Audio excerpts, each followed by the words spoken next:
Hello students, એસી સર્કિટના આજના લેક્ચરમાં આપણે આગળ જોયેલી થિયરી કે શુદ્ધ રેઝિસ્ટન્સવાળા, શુદ્ધ ઇન્ડક્ટરવાળી અને શુદ્ધ કેપેસિટરવાળી સર્કિટમાં કઈ રીતે વોલ્ટેજ અને કરંટના રિલેશન હોય છે એ થિયરી ઉપર બેઝડ ન્યુમેરિકલ આજે આપણે જોવાના છે. તો પહેલો સમ છે કે 200 વોલ્ટ 50 હર્ટ્ઝનો વોલ્ટેજ 40 ઓહ્મના રેઝિસ્ટન્સને આપવામાં આવે છે. એટલે આના ઉપરથી તમને ખ્યાલ આવી જાય કે તમારો જે સર્કિટ છે એ કેવી છે, પ્યોર રેઝિસ્ટન્સવાળી સર્કિટની વાત થાય છે. બરાબર, તો પ્યોર રેઝિસ્ટન્સ છે એની અંદર તમારું રેઝિસ્ટન્સની વેલ્યુ કેટલી છે, 40 ઓહ્મ આપેલી છે. બરાબર, અને તમારો જે એસી સપ્લાય છે, હવે એક વસ્તુ અહીંયા ધ્યાન શું રાખવાની છે કે તમને જે દાખલાની અંદર આપેલું છે, બરાબર, વોલ્ટેજ એ હંમેશા કયો વોલ્ટેજ હશે, આરએમએસ વેલ્યુ જ હશે. બરાબર, હંમેશા યાદ રાખજો કે દાખલાની અંદર એટલે કે તમારી રકમની અંદર જે આપેલી હશે એ હંમેશા કઈ કિંમત હશે, આરએમએસ વેલ્યુ હશે. બરાબર, તો આ વસ્તુ યાદ રાખવાની છે. પછી હવે આપણે શું કીધું છે તો કે 40 ઓહ્મના રેઝિસ્ટન્સને આપવામાં આવે છે, તો વોલ્ટેજ અને કરંટના સમીકરણો લખો તથા પાવર લોસ શોધો. બરાબર, હવે એનું કીધું શું છે તો કે વોલ્ટેજ અને કરંટના ઇક્વેશન આપણને લખવાના છે. બરાબર છે, હવે આની અંદર કોઈ પણ જાતનો ફેઝ ડિફરન્સ હોતો નથી. આપણું વોલ્ટેજનું સૂત્ર શું હતું, વીએમ સાઇન ઓમેગા ટી. બરાબર છે, તો આપણને વીએમ ગોતવો પડશે કેમ કે જે આપેલું છે એ તો કયું છે, આરએમએસ વેલ્યુ છે. બરાબર, હવે તો આપણને વીએમ ફાઇન્ડ કરવો પડશે, પછી આઈએમ ફાઇન્ડ કરવો પડશે અને ઓમેગા પણ ફાઇન્ડ કરવો પડશે. તો હવે આપેલું શું છે તો કે આપણી પાસે 200 વોલ્ટ આપેલો છે જે આરએમએસ વેલ્યુ છે. તો આરએમએસ માટે શું હતું, V RMS is equal to VM upon √2 આવું સૂત્ર હતું. તો હવે આપણને વીએમ ગોતવો હોય તો √2 ગુણ્યા વી આર એમ એસ આમ થઈ શકે.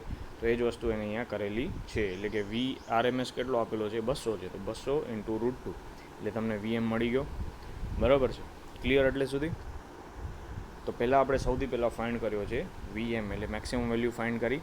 હવે મેક્સિમમ કરંટ પણ આપણને મળી જાય, IM is equal to VM upon R. હવે આ ઇક્વેશન તમારે આગળની થિયરીમાં આવી ગયા છે એ ધ્યાન રાખવા પડશે. તો વીએમની વેલ્યુ તમને અહીંયા મળી ગઈ છે. બરાબર, અને નીચે આરની વેલ્યુ તો ઓલરેડી આપેલી જ છે, તો એના ઉપરથી તમને આઈએમ પણ મળી જશે. બરાબર, ખ્યાલ આવી ગયો. હવે આગળ જઈએ.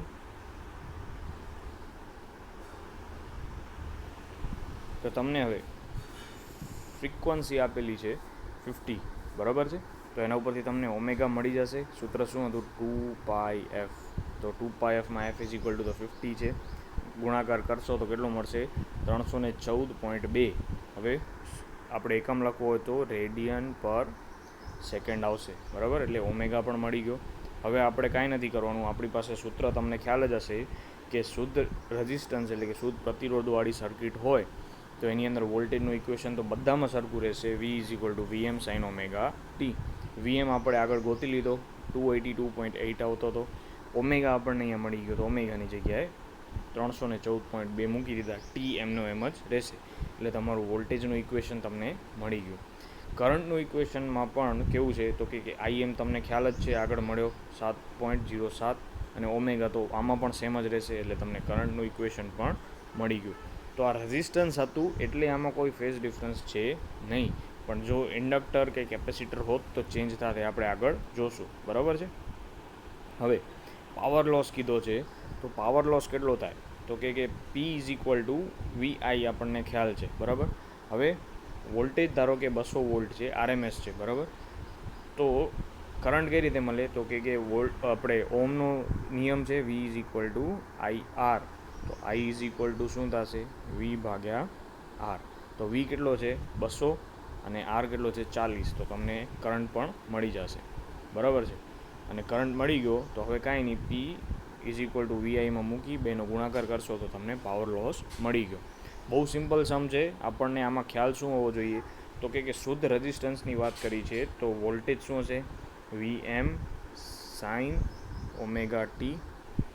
બરાબર, અને કરંટ શું હશે તો કે શુદ્ધ રેઝિસ્ટન્સ છે, કોઈ પણ ફેઝ તફાવત હોતો નથી, એટલે આઈએમ સાઇન ઓમેગા ટી. બરાબર, તો હવે આપણે પહેલાં વીએમ ગોતવો પડશે, એના ઉપરથી આઈએમ મળી જશે, અને પછી ઓમેગા માટે આપણને ખબર છે શું થશે, 2πf. બસ આ રીતે કરશો તો તમને બંને ઇક્વેશન મળી જશે. અને પાવર લોસ માટે P is equal two VI formula છે, V તમને આપેલો છે, I તમે શોધી શકો છો. આ રીતે તમને શુદ્ધ રેઝિસ્ટન્સવાળો સમ આપણે અહીંયા જોયો.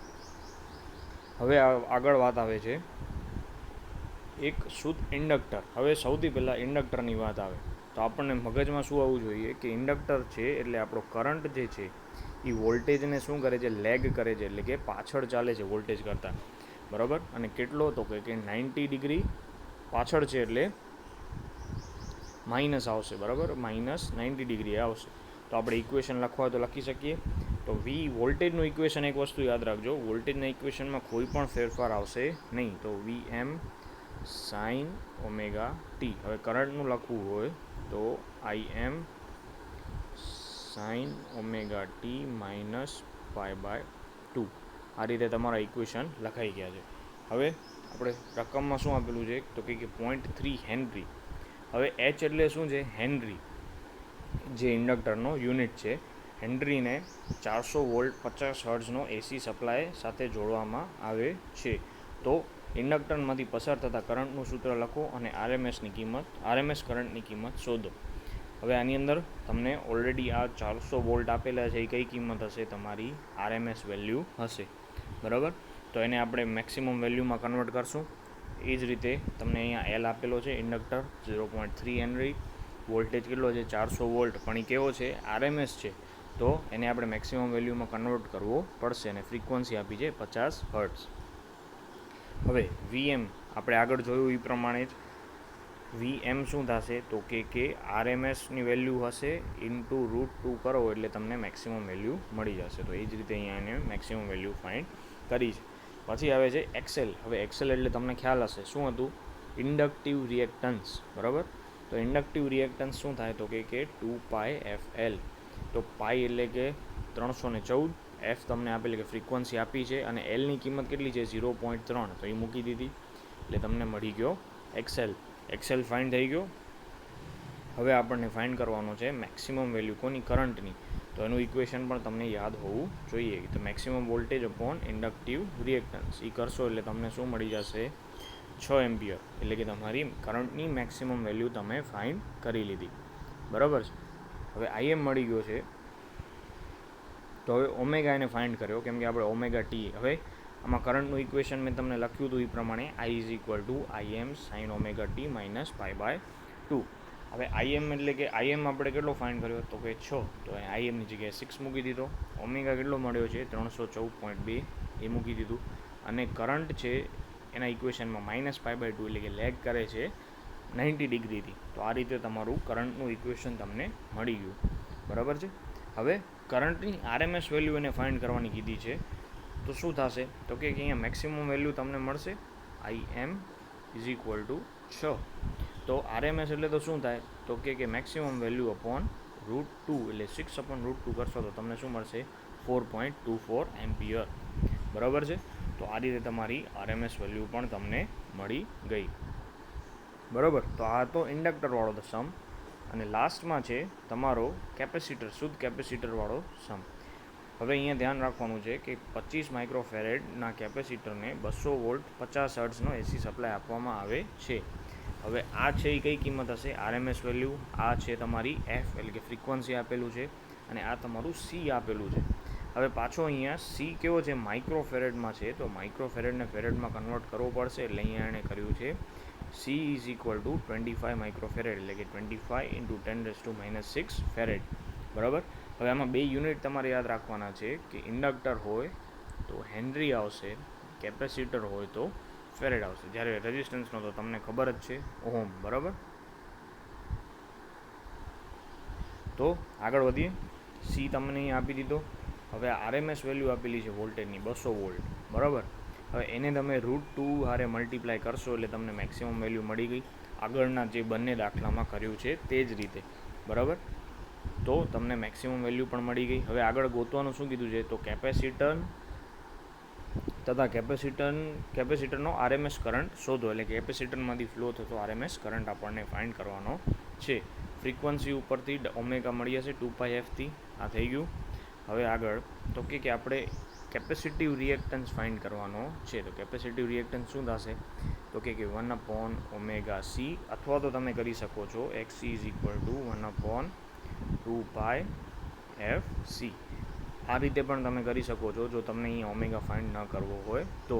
એટલે કે 2 × π × f કેટલો છે? 50 હર્ટ્ઝ, અને cની વેલ્યુ તમને અહીંયા આપી છે. એ કરીને કેલ્ક્યુલેટ કરશો તો પણ તમને મળી જશે. એટલે કે XC તમારો ફાઇન્ડ થઈ જશે. હવે XCનો યુનિટ શું થાય? એનો યુનિટ થશે ઓહમ, બરાબર? એમાં ભૂલ કરવાની નથી, એનો કોઈ બીજો એકમ નથી, એક જાતનો રેઝિસ્ટન્સ જ છે, બરાબર? હવે મેક્સિમમ વેલ્યુ ફાઇન્ડ કરવી છે કરંટની, તો IM = VM/XC. આ ઇક્વેશન તમારે બધા યાદ રાખવા પડશે. તો VMની વેલ્યુ આપણને આગળ મળી ગઈ છે, XCની વેલ્યુ અહીંયા ફાઇન્ડ કરી લીધી. બંનેનો ડિવિઝન કરશો તો તમને શું મળી જશે? મેક્સિમમ વેલ્યુ મળી જશે કરંટની, બરાબર? તો આટલી જ વસ્તુ ફાઇન્ડ કરવાની હતી આમાં, બીજું કાંઈ છે નહીં. તો આ રીતે આપણે 3 સમ આજે જોયા કે જેની અંદર તમને અલગ અલગ વસ્તુ ગોતવાની હતી, બરાબર? અને ત્રણેયના ઇક્વેશન તમને યાદ હોવા જોઈએ કે શુદ્ધ કેપેસિટર છે તેની અંદર વોલ્ટેજ અને કરંટનું ઇક્વેશન શું હશે, કેટલો ફેઝ તફાવત છે, બરાબર? તો આ રીતે આપણા સિંગલ કમ્પોનન્ટવાળી સર્કિટ પૂરી થઈ છે. હવે નેક્સ્ટ લેક્ચરમાં આપણે જોઈશું RL સિરીઝ સર્કિટ, બરાબર? એટલે કે RL સિરીઝ સર્કિટમાં મતલબ કે એક રેઝિસ્ટન્સ હશે અને બીજો એક ઇન્ડક્ટર હશે, એકબીજા સાથે સિરીઝમાં કનેક્ટેડ હશે, અને એને આપણે શું આપશું? AC સપ્લાય આપશું. હવે આ કરશું તો અંદર વોલ્ટેજ અને કરંટમાં શું ફેરફાર થાય છે, ફેઝરમાં શું ફેરફાર થાય છે, એ આપણે નેક્સ્ટ લેક્ચરમાં જોશું, બરાબર? પણ ત્યાં સુધી આ 3 થિયરી તમને ક્લિયર હોવી જોઈએ. જો આ ક્લિયર હશે તો આગળ બહુ ઇઝી પડશે.